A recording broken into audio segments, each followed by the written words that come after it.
You already know this one.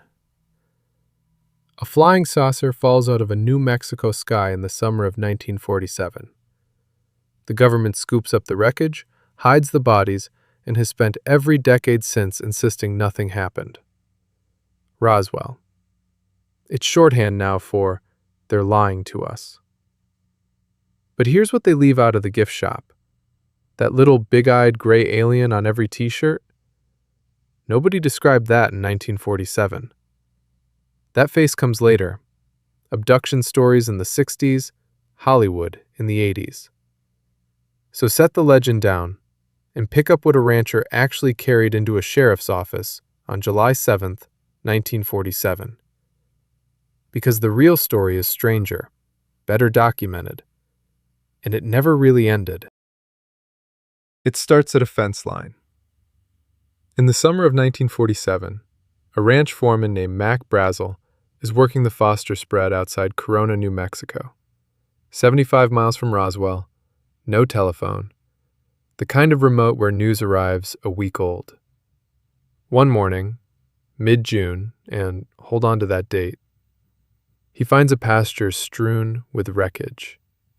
Not airplane wreckage. Strange stuff. Foil, odd lightweight beams, rubber strips, tape, a paper-like material he can't tear, scattered across a couple hundred yards of grazing land. Mac Brazel is nobody's dreamer, a working cowboy with wool to sell. But even out there, he's heard the summer's big story. The papers have just coined a brand new phrase, flying saucers, and the whole country is looking up. So on July 7th, when Brazel drives into Roswell, he stops at the sheriff's office and, kinda confidential-like, as the paper put it, tells Sheriff George Wilcox he might just have one of those discs on his land. Wilcox takes him seriously enough to call the airbase. And that's the detail the gift shop leaves out. Roswell Army Airfield was no sleepy desert outpost.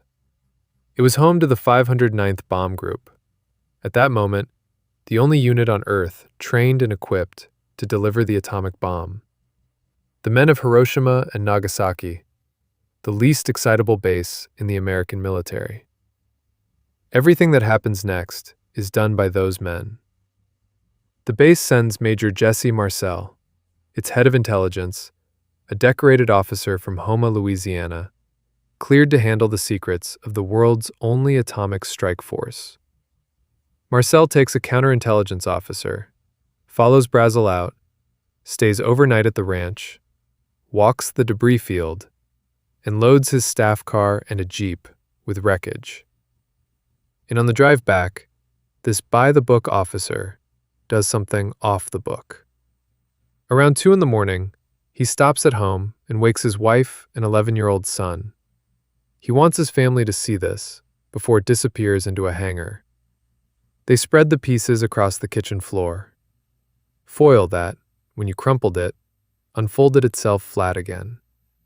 A thin beam, light as balsa, with purple-pink symbols down the inside edge.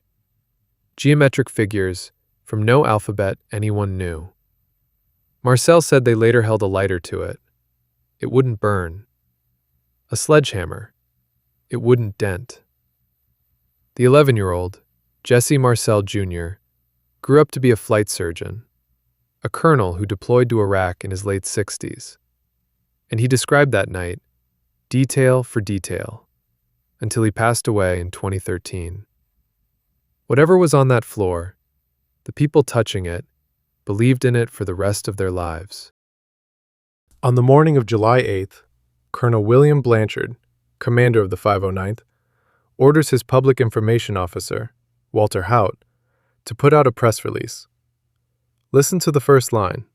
Quote, "The many rumors regarding the flying disc became a reality yesterday, when the intelligence office of the 509th Bomb Group was fortunate enough to gain possession of a disc. The flying saucer story was not invented by conspiracy theorists. The United States Army announced it. On purpose. In writing. The Roswell Daily Record hits the streets that afternoon. RAAF captures flying saucer on ranch in Roswell region. The wires grab it. Within hours, the sheriff's phone is ringing with newspapers as far away as London. For one afternoon, the official position of the United States military is that it has a flying disc. In Blanchard, the colonel who approved it, he wasn't drummed out. He rose to 4-star general. Armies don't usually promote the man who cried saucer. Then, that same evening, the story is snuffed out like a match. Marcel is ordered to fly debris to Fort Worth, to General Roger Ramey, commander of the 8th Air Force. Reporters are invited in. On the general's carpet, torn rubber, foil, balsa sticks. A weather officer identifies a standard radar target balloon. Photos are taken. Marcel kneeling over the material for the cameras. Weather balloon, gentlemen. Nothing to see. Except, Marcel insisted, to the end of his life, that what's in those photographs was not what he pulled off that ranch. That a switch had been made before the press walked in. In the officer beside Ramey in those photos, his own chief of staff, Colonel Thomas Dubose, swore in a 1991 affidavit that, in his words, the weather balloon was a cover story, ordered from above, to get the press off their backs. That is not a UFO blogger. That is the general's right hand, in the photograph, under his own signature. In the night's paper trail is stranger still. At 6:17 that evening, the FBI's Dallas office wired headquarters. The object resembles a high-altitude weather balloon with a radar reflector. But, the telex says, a phone call with Wright Field had, quote, not borne out this belief. And the material went to Wright Field anyway, by B-29 Superfortress, for examination. For a solved weather balloon case, that is a lot of airplane. In Mac Brazel, the military came back for him. Neighbors and family described him escorted around town by officers and held at the base for the better part of a week. When he resurfaced, he gave the paper a new interview. New date, new story. Just rubber strips, foil, sticks, and tape. Some of it printed with little flowers. Nothing to see. But if you ever read that second interview closely, the cowboy got 2 sentences past his minders. Quote, I am sure what I found was not any weather observation balloon. He'd found weather balloons on that land twice before. This was nothing like them. And then this. If he ever finds anything else short of a bomb, quote, they are going to have a hard time getting me to say anything about it. That's not a man correcting the record. That's a man telling you, sideways, that the record was corrected for him. A radio man who talked to Brazel before the military arrived said the 2 versions didn't even rhyme, and that Brazel quietly warned him things would go hard if the new one wasn't the one that aired. That account surfaced decades later. Weigh it accordingly. What's not in dispute, Brazel came home changed, and the people who knew him said he never told the story freely again. And then, nothing. For 30 years, Roswell is a footnote nobody remembers. Marcel finishes his service and goes home to Louisiana. Brazel passes away in 1963, still keeping whatever he was keeping. Then, in 1978, a nuclear physicist named Stanton Friedman is waiting for a TV interview in Baton Rouge when the station manager mentions, offhand, that a fellow over in Homa once handled pieces of a flying saucer. His name is Jesse Marcel. Friedman finds him, and the retired major, the atomic unit's own intelligence officer, says it flat out, on the record, on camera. The weather balloon was a cover. What he recovered, quote, was not anything from this earth. He repeated it, unchanged, until he passed away in 1986. That interview lights the fuse. In 1980, the first book, The Roswell Incident, burns crashed saucer and hidden bodies into the popular imagination. Researchers fan out across New Mexico, and aging witnesses start talking by the dozen. 30 years of silence becomes a movement, with Marcel as its cornerstone. And the town noticed. In 1991, Roswell opens the International UFO Museum. Then the festivals, the alien-eyed streetlights, the saucer-shaped McDonald's. For the 50th anniversary in 1997, tens of thousands descend, and a CNN Time poll that summer finds 80% of Americans believe the government is hiding what it knows about extraterrestrial life. 80%. The doubt had gone mainstream and never left. Roswell had stopped being a place.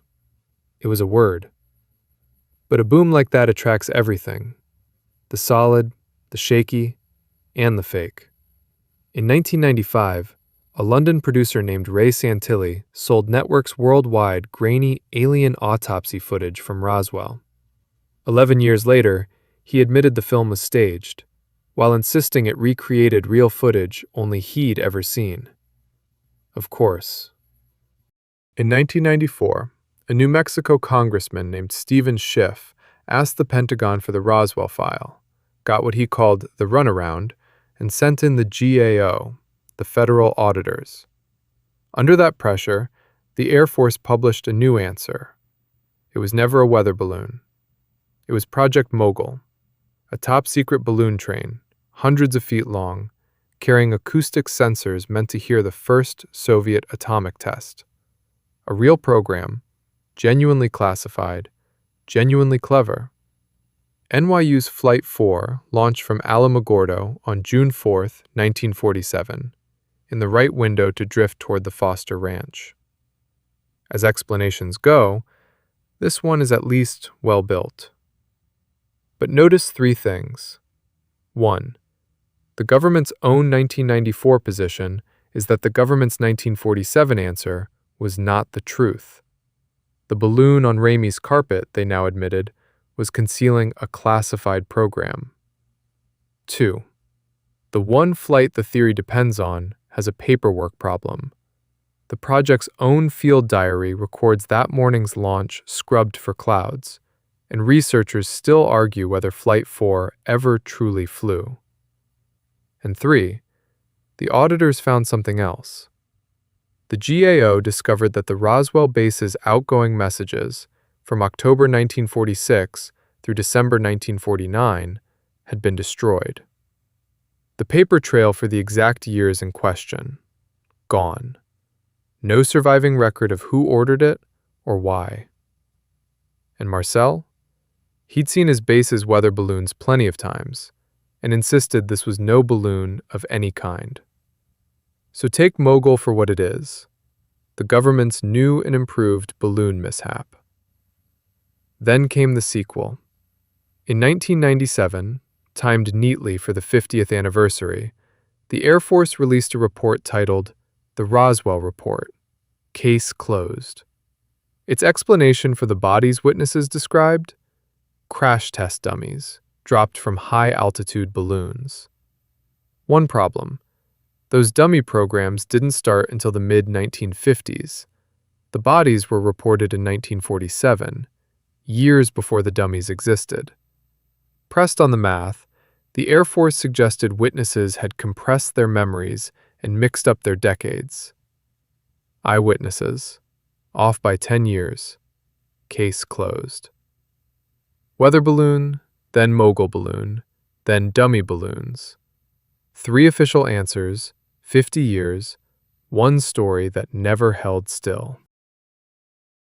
Which brings us to now, because Marcel has heirs. In December 2017, the New York Times revealed the Pentagon had been studying unidentified craft, and out came 3 Navy cockpit videos. No wings, no exhaust, doing things our best aircraft can't. The Pentagon confirmed and released them in 2020. Real, still unexplained. In 2021, U.S. intelligence handed Congress a report on 144 military encounters. It could explain exactly one. In 2022 came the first open congressional hearing in over 50 years, and a new Pentagon office, AARO, to investigate. And in July 2023, a former intelligence officer named David Grush testified before Congress, under oath, that the United States has run a decades-long program to recover and reverse engineer craft of non-human origin, and to hide it from the Congress that pays for it. Beside him, a Navy commander and a Navy pilot who'd tracked these things for years. Different uniforms. Same sentence Marcel said in 1978. It's real, and they're covering it up. Then Congress did something almost unbelievable. That same summer, Senate Majority Leader Chuck Schumer co-sponsored legislation modeled on the law that opened the Kennedy files. Text that orders the disclosure of, quote, recovered technologies of unknown origin and, quote, biological evidence of non-human intelligence. Those phrases are in a United States defense bill. It passed, minus its strongest provisions: the Independent Review Board, the power to pry such material out of private hands, quietly cut in negotiation. Make of that what you will. Now, the other side has a face too. The first head of AARO, Sean Kirkpatrick, reported finding no verifiable evidence of any such program, and in March 2024, his office's historical review re-explained Roswell one more time. Its answer? Mogul. A balloon. 77 years on, still the balloon. His critics, Grush, members of Congress like Tim Burchett and Anna Paulina Luna, the journalist Ross Coulthart, accuse Kirkpatrick of running a debunking shop instead of an investigation. Their sharpest example, his claim that Grush refused to speak with AARO, which Grush's side flatly disputes.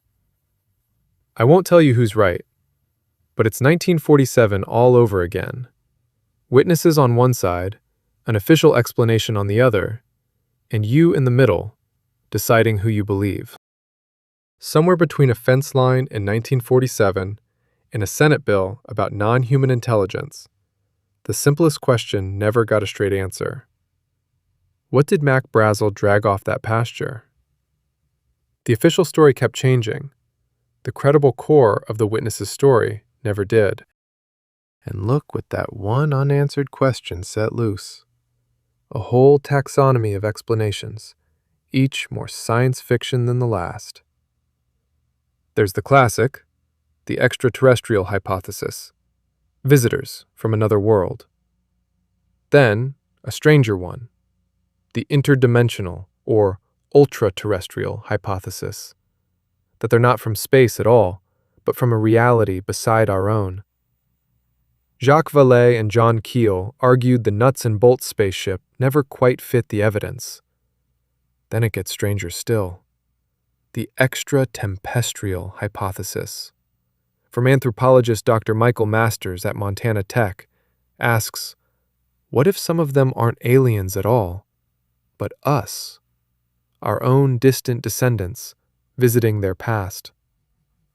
And the crypto-terrestrial hypothesis, coined by the writer Mac Tunney's, revived in a 2024 peer-reviewed thought piece by two Harvard-affiliated researchers, and that's the word, affiliated, not a Harvard study. An intelligence that's been hiding here on Earth all along. Every one of those is a hypothesis. Nobody has proven a single one. But here's what has changed. The question the world used to laugh at is now being asked out loud, by serious people. In 2023, NASA convened an independent study, appointed a director of UAP research, and set out to destigmatize even looking. To be clear, NASA found no evidence any of this is extraterrestrial. What changed isn't the answer. It's that asking is no longer a joke. Yesterday's science fiction is creeping towards science fact. So I'll leave you where the honest evidence leaves us, not with a verdict, but with a question. If real disclosure ever came, what would it have to admit it hid? And which of these ideas are we no longer allowed to laugh at? I don't know, but I don't think it was a balloon.